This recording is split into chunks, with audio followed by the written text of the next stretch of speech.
नाज़रीन Sindh round up में अवां खे भलीकार सभ खां पहिरियां सिंध राउंड अप में कराची में मौसम जी सूरत हाल बाबति तव्हां खे अपडेट कंदासीं। कराची जे मुख़्तलिफ़ इलाइक़नि में चौमासे जी बरसातुनि जो सिलसिलो शुरू थी वियो आहे। अवां खे ॿुधायूं पिया तूफ़ानी हवाउनि सां चौमासे जे वसकारनि कराची खे जलथल करे छॾियो आहे। तेज़ हवाउनि सां वसकारे खां पोइ गर्मी ऐं लोड शेडिंग सटियल शहरनि जा मुंहं ख़ुशीअ विचां ॾेकी पिया आहिनि। ठटे में बि बरसात जो सिलसिलो जारी आहे। अपडेट लाइ असां राब्तो कयो आहे KTN न्यूज़ रिपोर्टर महबूब बरोई सां।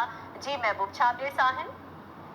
जी, ठटे जे साहिली पट्टी वारे इलाइक़नि में थोड़ी देर अॻु में बरसात जो सावण जी पहिरीं मुदाई थी जेका वसकारो आहे उहो शुरू थियो आहे। जेको बरसात जेका आहे वक़्फ़े वक़्फ़े सां मुख़्तलिफ़ इलाइक़नि में पई आहे। ख़ासि तौर ते ठटे जे कुझु जेके साहिली पट्टी वारा इलाइक़ा आहिनि, केटी बंदर, खारो चाण, मीरपुर साकरो, घारो, उन जे आसपास वारनि इलाइक़नि में वक़्फ़े वक़्फ़े सां हिन वक़्तु बि बरसात जारी आहे। ऐं थोड़ी देर अॻु में मीरपुर साकरो ऐं ॻाढ़ो वारनि इलाइक़नि में तेज़ हवा सां गॾु बरसात पई, जंहिंखां पोइ बिजली जो निज़ाम मुकमल तौर ते डावाडोल थी वियो आहे। ऐं केतिरा ई जेके पोल आहिनि, बिजली जा खंभा आहिनि, उहे किरी पिया आहिनि, जंहिं सबबु बिजली जो निज़ाम साहिली ॻोठनि तोड़े शहरनि में जेका आहे डावाडोल थी वियो आहे। उन सां गॾोगॾु ठटे ऐं मुख़्तलिफ़ इलाइक़नि में हिन वक़्तु मौसम जुड़ाली थी वई आहे।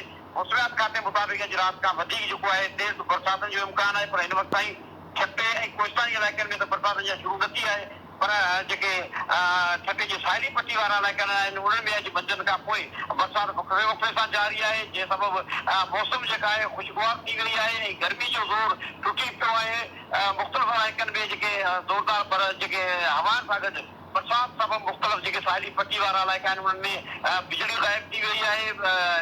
जेतोणीकि साहिली पट्टी जे अक्सर इलाइक़नि में उहा ई बिजली ग़ाइब हूंदी आहे, पर जीअं ई बरसात जी पहिरीं फुरो शुरू थियो आहे मुख़्तलिफ़ इलाइक़नि में बिजली जा पोल किरी पिया आहिनि ऐं बिजली ग़ाइब थी वई आहे। अलबत्ते मुख़्तलिफ़ इलाइक़नि में हिन वक़्तु वक़्फ़े वक़्फ़े सां मौसम जुड़ाली ऐं बरसात जो सिलसिलो हिन वक़्तु बि जारी आहे। ठीकु आहे महबूब, अपडेट लाइ अवां जी वॾी महिरबानी। नाज़रीन, ठटे मां महबूब बरोही मौसम जी सूरत हाल बाबति वधीक ॿुधाए रहियो हो त ठटे में बि बरसात जो सिलसिलो जारी आहे, जंहिं सबबु ठटे जा रहवासी मौसम जो मज़ो वठी रहिया आहिनि। ॿिए पासे बरसात सबबु बिजली ग़ाइब थी वई आहे, जंहिं सबबु रहवासी तमामु घणो मुश्किलातुनि में मुब्तला थी विया आहिनि। ॿिए पासे